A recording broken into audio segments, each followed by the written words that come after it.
Bem, hoje a frase que nós vamos trabalhar é uma frase de Joana de Ângeles, onde ela afirma o seguinte: cada um vê o mesmo problema através da sua ótica pessoal. O que te é insignificante, para outro é de grande gravidade. Nessa frase, nesse texto, nós remetemos a questão da individualidade do Espírito encarnado, onde cada um de nós, em função dessa individualidade, nós vamos ter características diferentes, nós vamos ter uma ótica, uma visão diferente. Isso não quer dizer que seja errado ou certo. Cada um de nós traz consigo uma manifestação própria do Espírito que somos, como aprendizes que somos, né? E esta aprendizagem é que nos faz a individualização, que nos faz característicos de espírito em crescimento e evolução. No estudo da semana passada,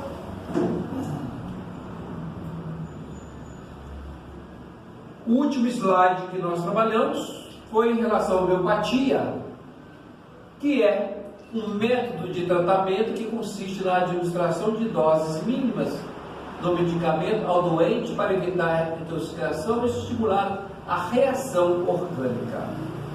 Hoje, a homeopatia, a exemplo do que foi em 1976, ainda é muito utilizada, ainda é muito difundida e tem seu papel primordial na saúde de nós, não só do ser humano, como também para os animais e para as plantas. A Universidade Federal de Viçosa, ela tem um campo de estudo avançado da homeopatia, através de pesquisadores e professores, e utilizam ainda essa técnica com muita eficácia, né? Foi criada em 1796 pelo médico alemão Samuel Hahnemann, fundamentada na lei dos semelhantes, similis similis, citada por Hipócrates no ano de 450 a.C. Então nós temos aí, dentro dos trabalhos, dentro das terapias desenvolvidas, dentro dos tratamentos do NAI, do Lar de Maria, nós temos aí a homeopatia.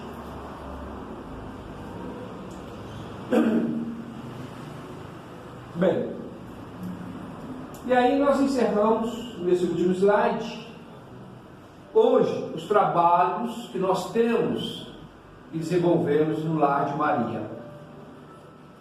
E aí nós temos, ao aderir no modelo de estudos voltado à pedagogia espírita, adentrando no viés da ciência, que é um dos pilares da codificação da doutrina espírita, o NAI, Lar de Maria, implementa estudos e terapias vinculadas à alma. Então, todo o nosso trabalho, todos os nossos estudos e todas as nossas terapias são voltadas para a alma, para o seu equilíbrio, para o seu desenvolvimento, para as suas faculdades. É um trabalho inerente, ou deveria ser, a todas as casas espíritas, que tem como princípio maior trabalhar a alma na sua essência. Então, esta continua sendo uma finalidade maior da doutrina espírita em relação à alma e ao espírito.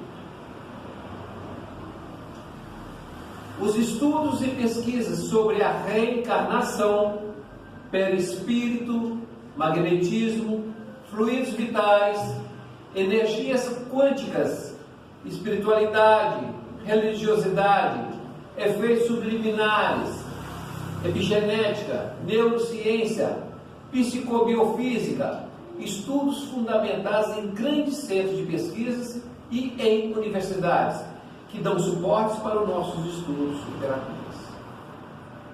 Então, todos os trabalhos desenvolvidos no NAI, no Lar de Maria, além das obras básicas, codificadas por Allan Kardec, nós temos também as obras complementares, Chico, Ivone, Divaldo e tantos outros, né? Leon Denis, Bassanufo, a infinidade de todos esses que nós trabalhamos aqui, né? Além de todas essas obras, hoje nós temos também pesquisas, trabalhos desenvolvidos nas universidades, nas faculdades, que têm o mesmo objetivo voltado para pesquisa relacionada à alma. O NAI, como proposta de trabalho e de estudo, busca atender e acompanhar todo esse desenvolvimento inerente à ciência com reflexo na alma.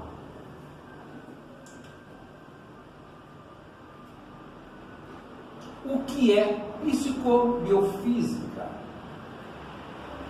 É a ciência que integra a psicologia, a física e a biologia. Na biologia estudamos o lobo frontal, responsável pela crítica da razão, mas o cérebro funciona eletricamente. Aí entra a física, que serve de substrato para o pensamento crítico, que é o psicológico.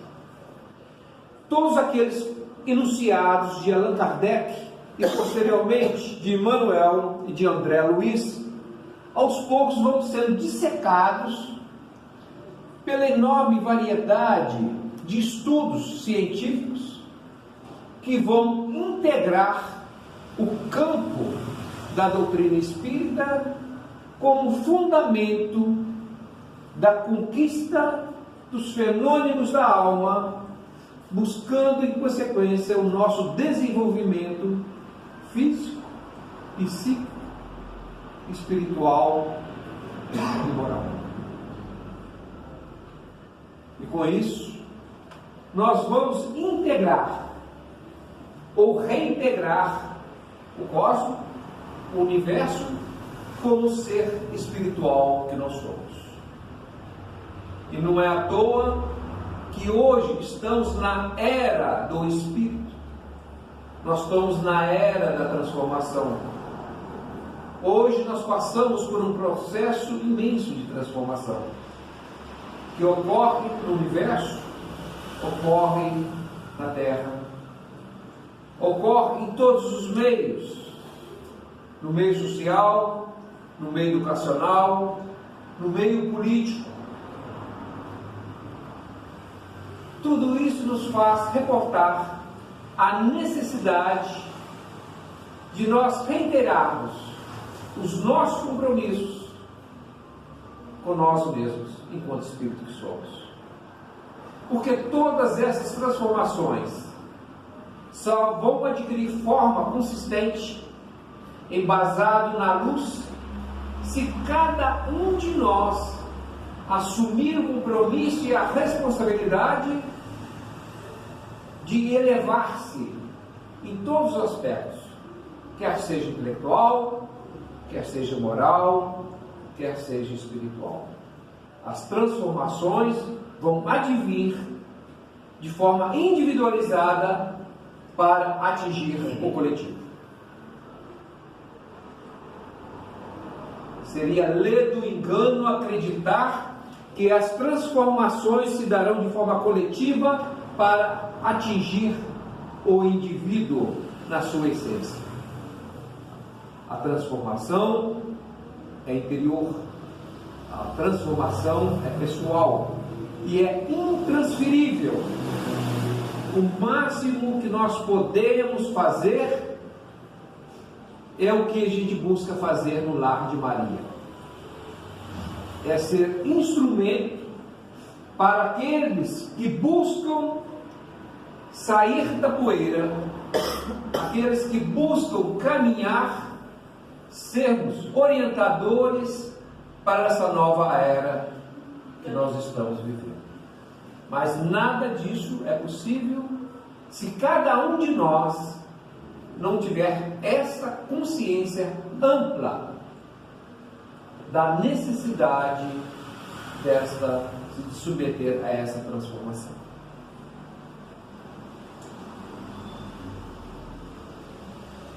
Assim, segundo Joana de Ângeles, mesmo no caso das expiações vigorosas, podemos trabalhar pela libertação do ser encarcerado,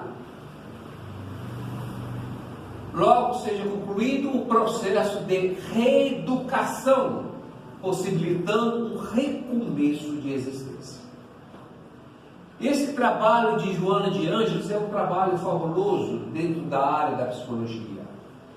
Ela vem preencher uma lacuna que nós tínhamos necessidade de trabalhar, para que pudesse permitir às casas trabalhar a psicologia espírita sem a necessidade de termos que utilizar do instrumento acadêmico da psicologia acadêmica ou a psicologia voltada aos estudos sistemáticos. Quando nós procuramos estudar e desenvolver a psicologia espírita, em momento algum nós não estamos adentrando na psicologia acadêmica.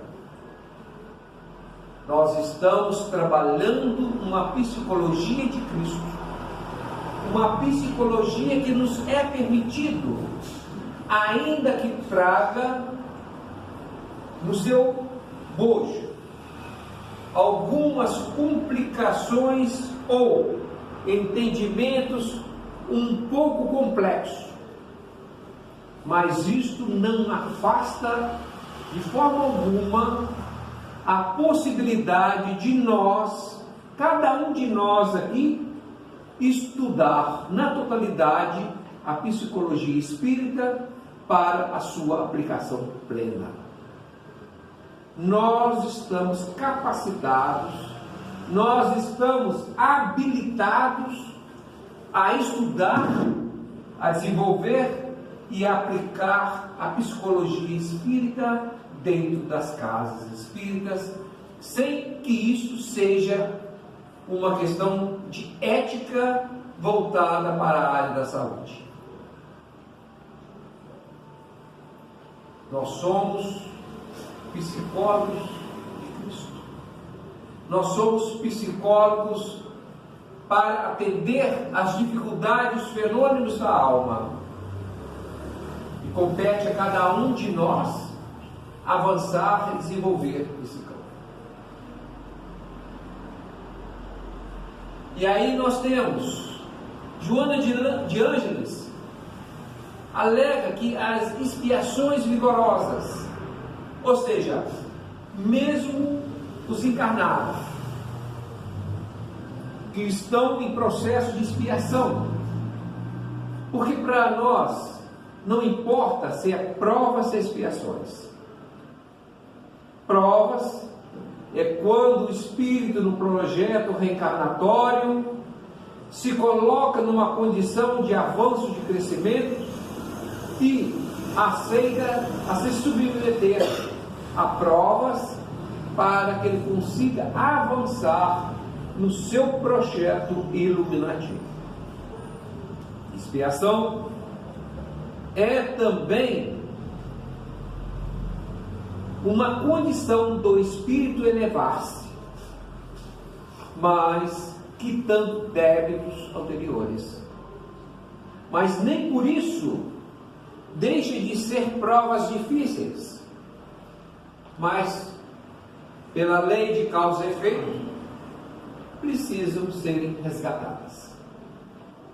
E aí, Joana de Ângeles, dentro dessa cultura da psicologia espírita, ela nos adverte, mesmo no caso de expiações vigorosas, aquelas expiações críticas, pesadas, para o nosso ver, sobre a nossa ótica de encarnado, ainda essas expiações podem sofrer trabalho para poder libertar a alma desse jugo que ela mesma adquiriu durante reencarnações anteriores, para que ela possa, no processo de reeducar, adquirir condições de ter uma existência em equilíbrio, um novo recomeço,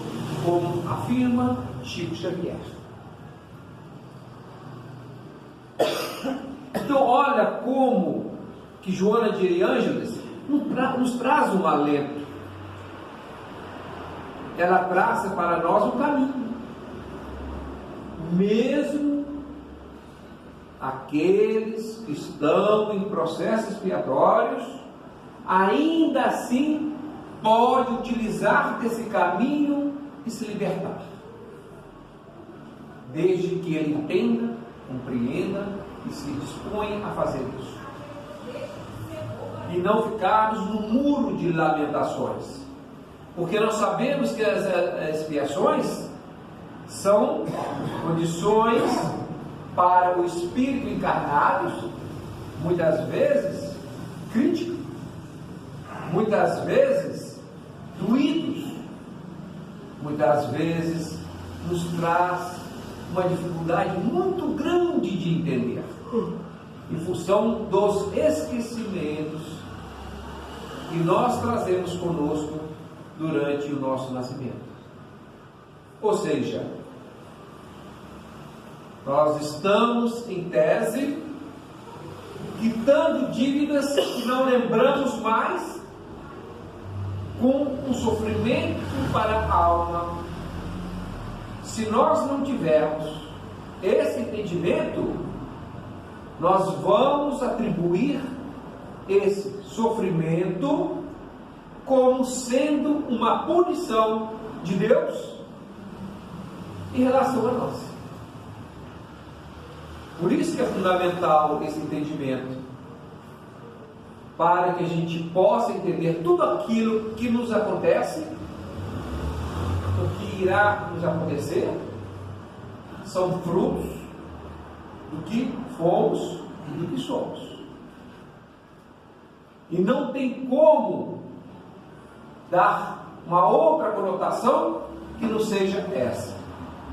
Nós somos herdeiros dos nossos atos, né? Mas, pela bondade divina, pelo amor divino, nos permite a reeducação, dar à alma uma nova condição, para que ela possa se libertar e, a partir daí, buscar o seu crescimento, o seu desenvolvimento de uma forma mais suave, mais tranquila.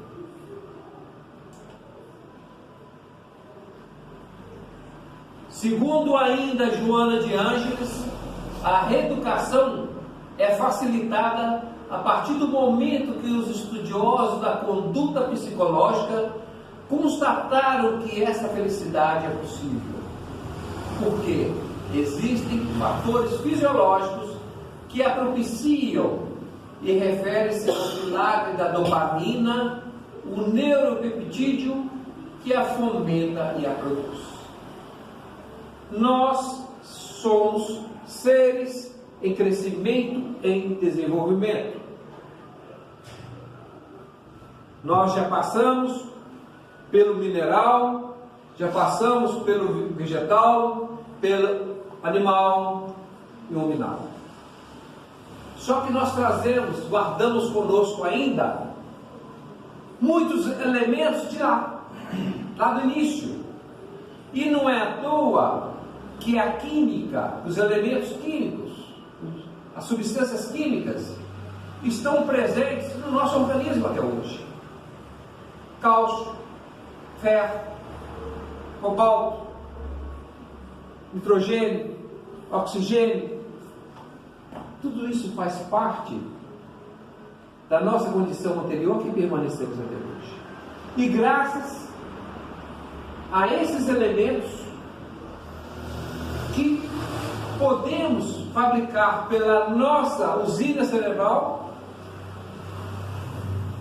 elementos que vai nos dar a sensação de alegria, de felicidade. E nós sabemos, através da reeducação, que para que a gente possa possibilitar o nosso organismo ter a fabricação dessas substâncias que vão nos dar alegria, bem-estar e paz, depende única e exclusivamente de nós. Não depende de ninguém.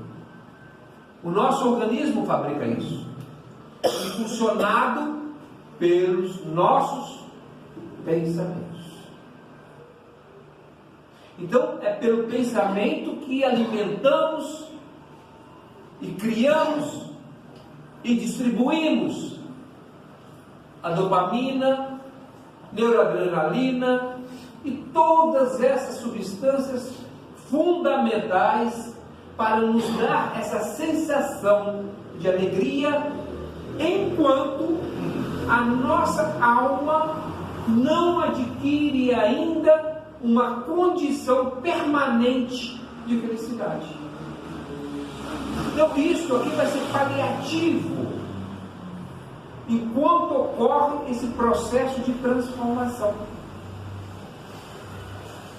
Então ela afirma, que hoje, através dos estudos da ciência, com a descoberta da existência desse mecanismo que reage no nosso organismo, trazendo essas sensações, é na verdade para aliviar um pouco a nossa alma dessa pressão, dessa insatisfação, dessa tristeza, desse estresse, dessas fobias, dessas neuroses. Então ela afirma que podemos trabalhar isso enquanto reeducamos. E somente através de uma consciência plena a respeito do que nós somos e do potencial que existe em cada um de nós é que nós vamos trabalhar bem isso. Qualquer coisa pode perguntar aí pra gente.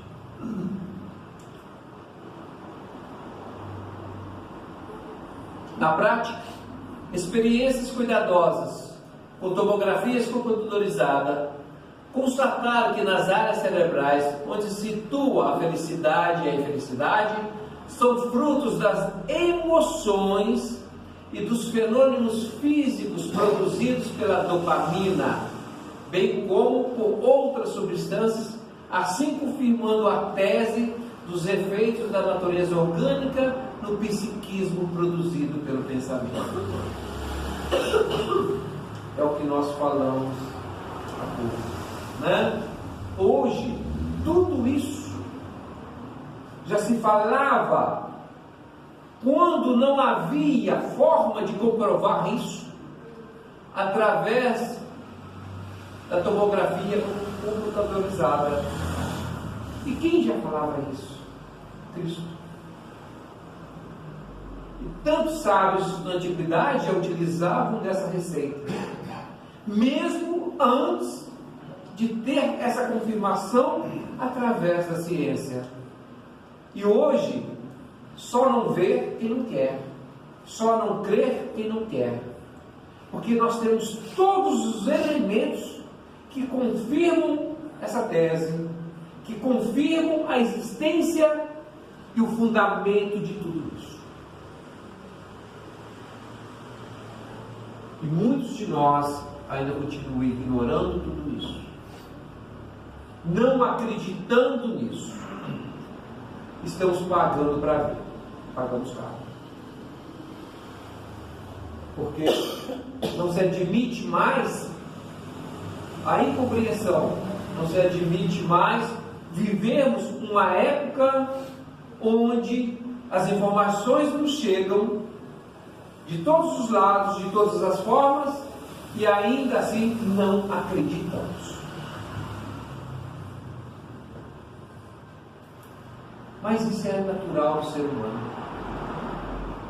Quer ver uma coisa? Que está ocorrendo hoje na política. Com todas essas situações que ocorreram, com todos esses desmandos que ocorreram, ainda assim, muitos de nós brasileiros, não queremos ouvir nem ver. E achamos tudo muito natural. Então o que é isso? O que nos leva a ter esse posicionamento? Né? E isso são mecanismos do nosso psiquismo que faz com que tenhamos essas atitudes, esses comportamentos. Faz com que haja esse desequilíbrio. Faz com que nós nos comportemos diferentes diante de situações que aparentemente seriam fáceis de serem observadas e analisadas. Né?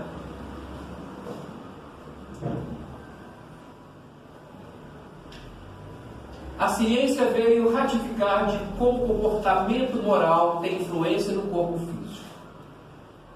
Muito se trabalhou dentro das religiões, das filosofias, a condição moral, e hoje a ciência vem nos ratificar tudo isso que se falava lá. Qual a importância dos princípios morais em relação a nós enquanto seres encarnados e espíritos em desenvolvimento e crescimento. Saímos daquela condição primária religiosa para termos hoje uma confirmação científica de que a questão moral está presente no nosso dia a dia, no nosso corpo físico, no nosso psiquismo, trazendo para nós a felicidade ou a infelicidade. Um sentimento qualquer envia impulsos procedentes do tronco cerebral ao cérebro, que os processa e envia aos músculos como ordens, permitindo que de encéfalo entre a ação, propiciando a excitação emocional, de modo que o córtex ative circunvulações na área do frontal, transformando as emoções em atitudes e realizações objetivas. Hoje, por esse mapeamento dentro do campo da medicina, dentro do campo da ciência, nos faz remeter a questão emocional como sendo uma questão primordial a ser trabalhada dentro do nosso psiquismo. Não há como negar como a emoção está ligada ao nosso comportamento e como isso tem influência no nosso bem-estar, na nossa felicidade. Isso é para demonstrar a cada um de nós que nós temos e podemos ter o controle das nossas emoções para que possamos administrar bem a nossa existência. Evidentemente, a exemplo do que Joana de Ângeles disse naquela frase, uns terão mais dificuldades e outros menos. São da individualidade. Mas nenhum de nós está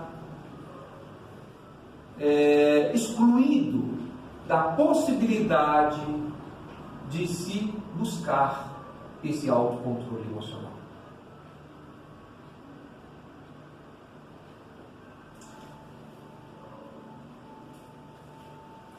Ocorre assim todo um processo eletroquímico através do qual o sentimento estimula as áreas próprias que o transformam, conduzem e materializam. E isso aqui, mais uma vez repito, o pensamento que impulsiona tudo isso que nós vemos aqui. É fácil, portanto, de compreender-se que o ser humano é todo um feixe de emoções que necessitam ser bem direcionadas e que a educação, o conhecimento, o autoconhecimento, o exercício se encarregam de transformar em vivências. Por onde nós formos, nós sempre vamos deparar com as questões das emoções diante do nosso quadro evolutivo. Se as emoções estão presentes em cada um de nós, compete a cada um de nós como trabalhar as nossas emoções. Falando assim, pode parecer que seja uma coisa fácil. Nós sabemos que não é, mas também não é impossível. Pelo autoconhecimento é que nós vamos buscar, em função dessa individualidade, como nós podemos transitar, como nós podemos caminhar para termos um controle emocional mais adequado, mais próprio para cada um de nós. Seria ingenuidade acreditar que de imediato nós vamos conseguir um controle emocional exemplar. Dificilmente alguém consegue isso, a não ser que seja um espírito muito elevado, um missionário. Mas nós que estamos aqui engatinhando, que somos crianças diante da espiritualidade no seu desenvolvimento, é nos tombos, é no levantar que vamos aprendendo a trabalhar o sofrimento das emoções. Mas o mais importante é acreditar que nós podemos administrar as nossas emoções e devemos fazer. Não deixar para o acaso das emoções, o controle das emoções. Porque se assim o fizermos, nós vamos nos entregar aos instintos. E muitas vezes nós não sabemos, diante de determinadas situações, como vamos reagir diante desses fatos. É verdade que esse trabalho é um trabalho lento, gradual, mas eficaz quando feito, quando realizado com maturidade.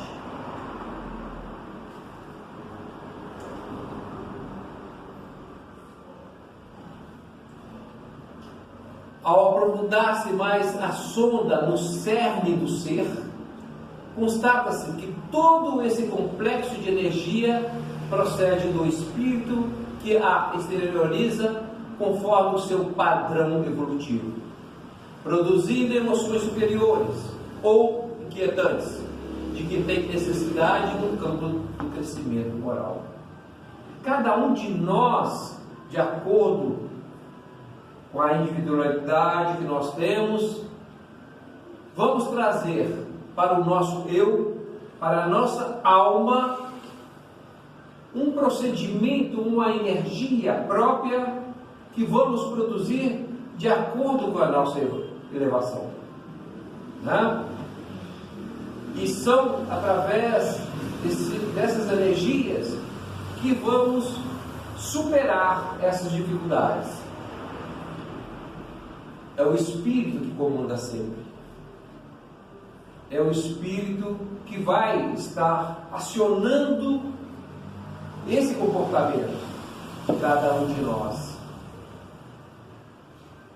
Emoções superiores ou inquietantes, ou em desequilíbrio, né? Porque e tudo isso ela passa pelo campo do crescimento moral. São experiências que vamos adquirindo no nosso dia a dia, experiências das mais diversas, que nos faz solidificar o nosso desenvolvimento.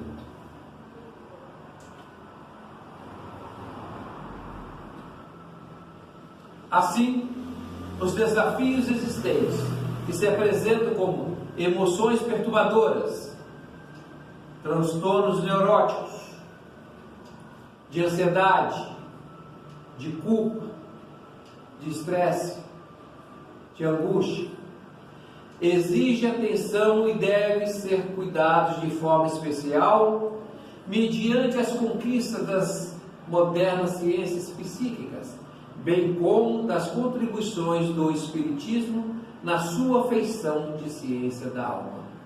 Joana de Ângelo, aqui, ela não desfaz da necessidade de se alinhar à ciência acadêmica, à ciência médica, para, em muitos casos, trabalhar essas condições, essas perturbações inerentes à alma, em razão de, muitas vezes, o corpo físico não ter, naquele momento, condições de atender à necessidade para produzir determinadas substâncias que são vitais e essenciais aos nossos órgãos. Assim como o aconselhamento, assim como as terapias das mais diversas, né? Mas, em momento algum, ainda que exclua, ou melhor, ainda que ela não exclua a ciência tradicional, ela faz uma referência à contribuição do Espiritismo. Exatamente porque, se existe uma instituição onde existe um aprofundamento de conhecimento, essa instituição, sem dúvida alguma, deve ser as casas espíritas. Porque são nas casas espíritas que nós vamos trabalhar, entre outras coisas, planejamento reencarnatório, vamos trabalhar a reencarnação, vamos trabalhar a mediunidade, vamos trabalhar sonambulismo, vamos trabalhar os desdobramentos, vamos trabalhar os fluidos, vamos trabalhar magnetismo e muitas outras coisas mais, que são trabalhadas dentro do conhecimento da ciência da doutrina espírita, com reflexo direto na alma. Essa parceria, ou esse conjunto de atos, vai trazer grandes benefícios para aquele espírito que se apresenta dentro de um quadro de perturbação, que lhe traz intranquilidade, que lhe produz a insatisfação, que lhe traz a tristeza. E devemos, a todo custo, fazer com que essas almas possam restabelecer o seu equilíbrio, cabendo a nós trabalhadores da casa espírita, trabalhar nessa seara juntamente com os diagnósticos que esse indivíduo, que essa pessoa traz para nós. Trabalharmos conjuntamente, sem exclusão, pelo contrário, havendo sempre uma complementação para que o sucesso se faça, né? Para que essas pessoas possam, em definitivo, se afastar dessas perturbações. Hoje eu estava de manhã ouvindo de relance uma reportagem em São Paulo, entre várias questões de assassinatos, estava também um grande percentual de suicídios. E isso cada vez está aumentando mais.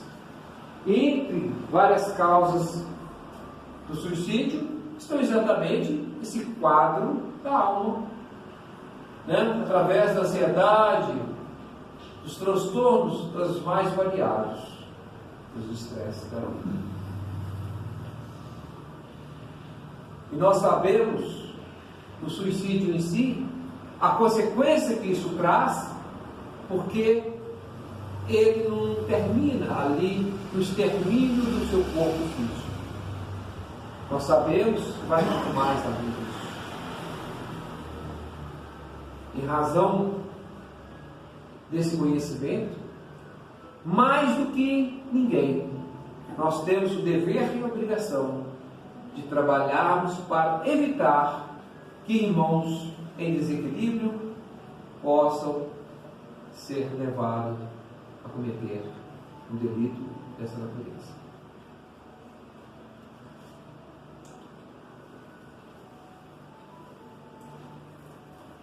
Contudo, a felicidade é desencadeada pela harmonia que o espírito experimenta, a sensação agradável do dever cumprido.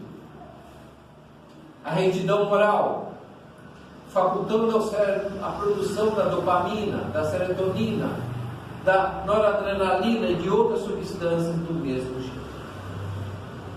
Então, como nós já falamos anteriormente, todas essas questões que envolvem momentos de felicidade, momentos de alegria e de prazer, ela está ligada ao comportamento da alma, ao comportamento da alma ter um padrão de conduta que lhe traz essa alegria. A retidão moral,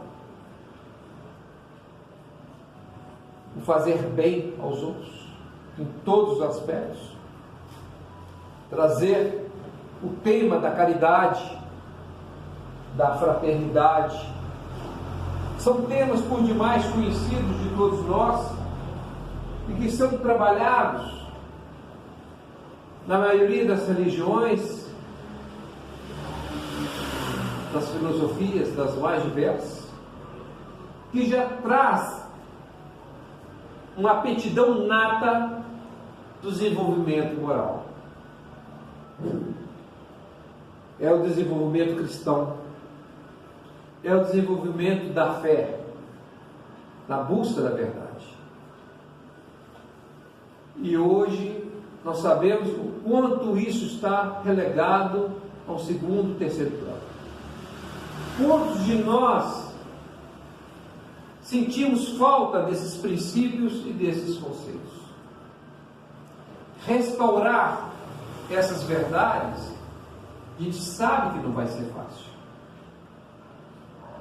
Nós sabemos que vai ser árduo, mas não tem outro meio, outra forma de conquistarmos isso, porque isto aí é conquista.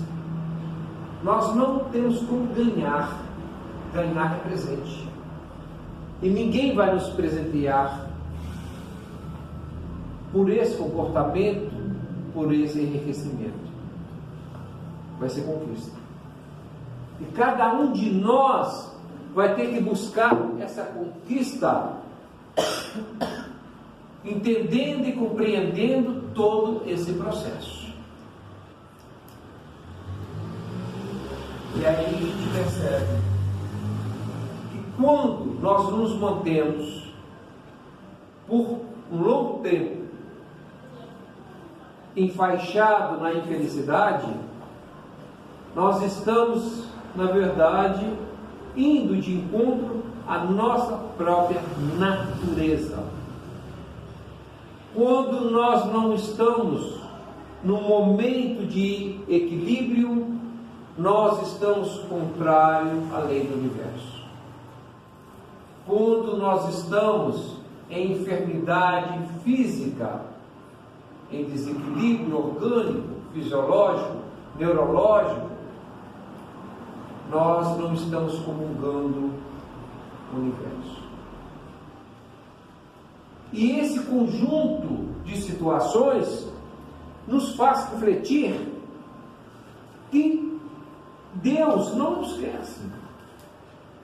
E se nós estamos, por um momento, passando por situações dessa natureza, é porque nós não estamos sabendo ler o código da vida. Nós não estamos interpretando direito as leis divinas. Porque se Deus não nos quer feliz, o que nos faz, então, ter comportamentos de infelicidade? O que nos faz, então, ter tanta amargura, tanta tristeza, tanta decepção com os outros e conosco mesmo? Alguma coisa está de muito errado em nós. E cabe a cada um buscar atender à necessidade do universo. O universo não erra. As leis divinas estão aí para serem seguidas, cumpridas na sua totalidade. Já foi o tempo que deveríamos fazê-lo por uma obrigação religiosa. Hoje é por uma questão de princípio, por uma questão de felicidade. Nós podemos e devemos ser pessoas felizes. Ah, mas eu não consigo ser feliz. Aí cada um de nós tem que buscar por que eu não consigo ser feliz. E aí, com muita serenidade, com muita honestidade para consigo mesmo, mapear isso e buscar aonde eu estou errando. Porque nós sabemos, e já trabalhamos isso aqui, que 95% das questões estão no nosso subconsciente, registrados ali, como num disco rígido, daquelas questões que vão emergindo no nosso dia a dia, que pode resultar em felicidade ou infelicidade.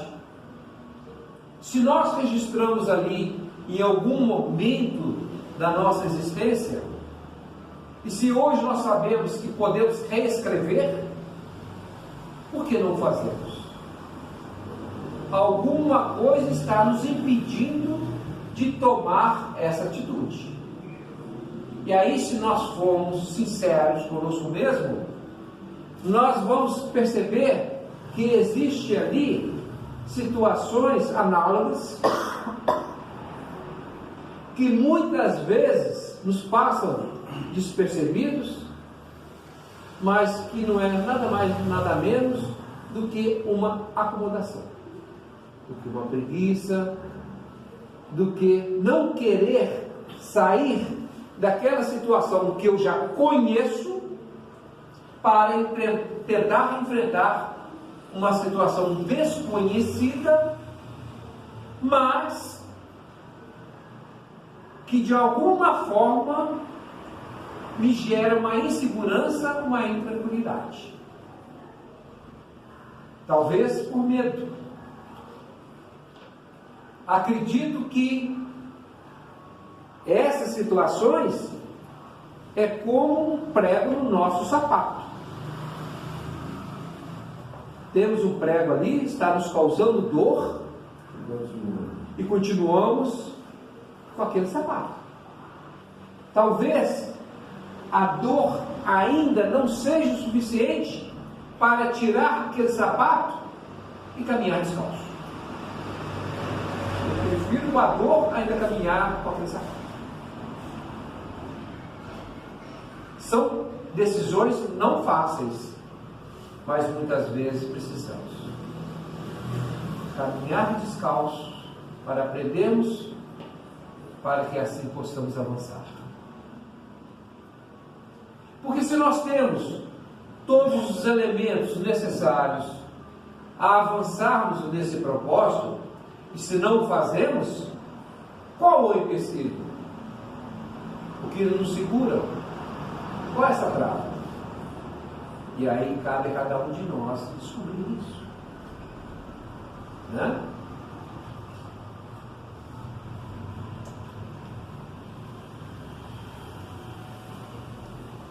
A conquista da felicidade ocorre quando se transita de um para outro estado de espírito em equilíbrio, portanto, de maior harmonia. Ninguém discute isso. Todos nós temos plena consciência dessa situação. Então, como transitar? Como passar de um local para outro? Como fazemos? Vamos tirar o sapato e caminharmos a pé? Mesmo não sabendo como será essa caminhada? Ou pelo medo de se caminhar descalço, nos faz permanecer nesse sofrimento? Porque nós, de uma forma geral, temos muito medo. Nós temos medo da morte. Tem medo da morte. Nós temos medo de viver. Nós temos medo de relacionarmos com os outros. Nós temos medo muitas vezes de viajar. Nós temos medo de sair na rua. Nós temos medo da noite. Nós temos medo de assombração. Nós temos medo de tudo. Hein? De sofrer, nós temos medo de tudo. Adia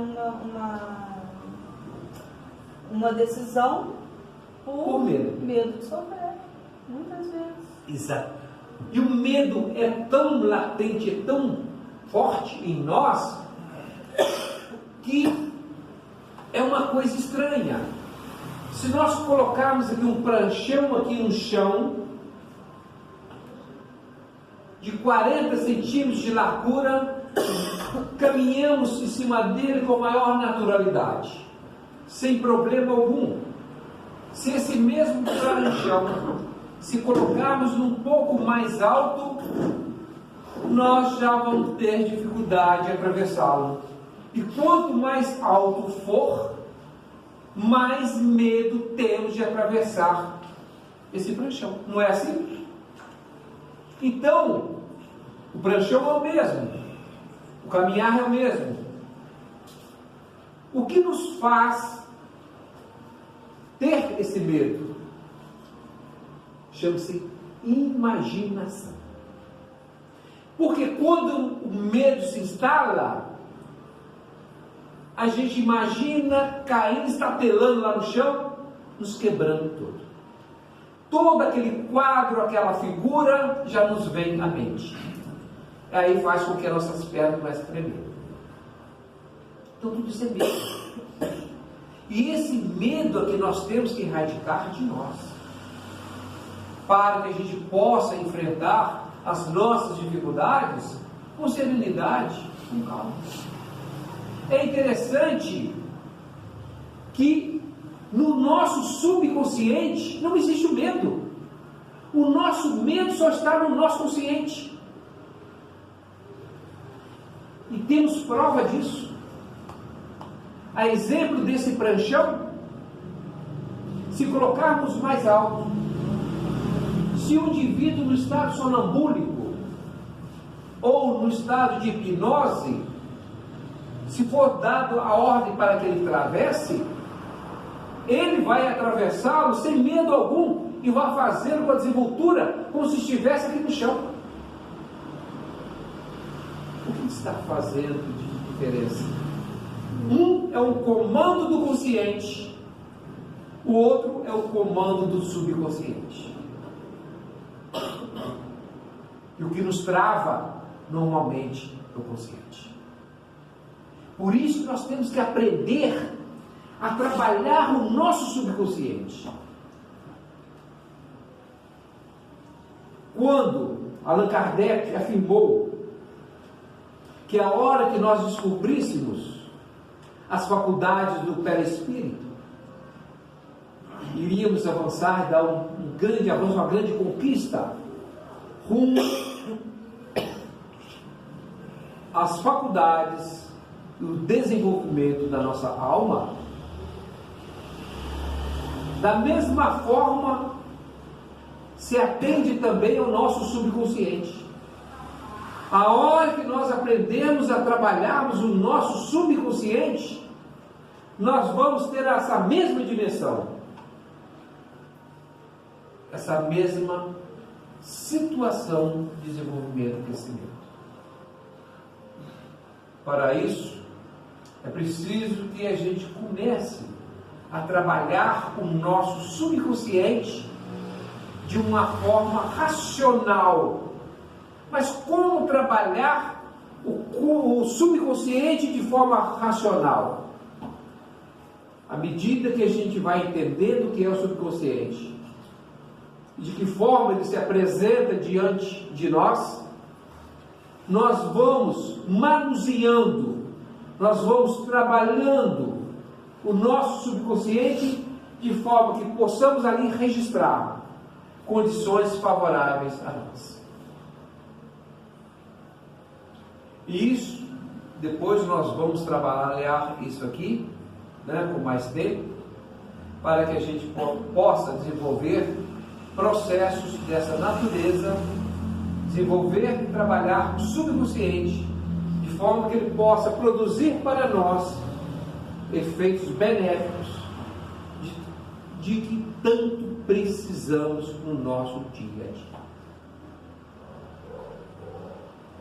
São situações que hoje a própria ciência nos remete a exemplo do que a doutrina espírita, através de Allan Kardec, através de Emmanuel, através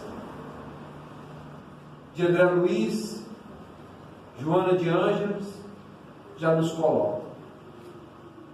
Podemos transitar do consciente para o subconsciente de uma forma segura, de uma forma tranquila, de uma forma útil, como Allan Kardec gosta muito de utilizar essa expressão, para nos possibilitar, enquanto espírito que somos, caminharmos um pouco mais em relação à nossa felicidade, porque, como nós já afirmamos aqui, Deus nos quer felizes. Cabe a cada um de nós trabalharmos essa felicidade, conquistar essa felicidade, porque tudo isso é conquista do Espírito. E com isso nós terminamos, né? Com isso nós chegamos ao fim dos nossos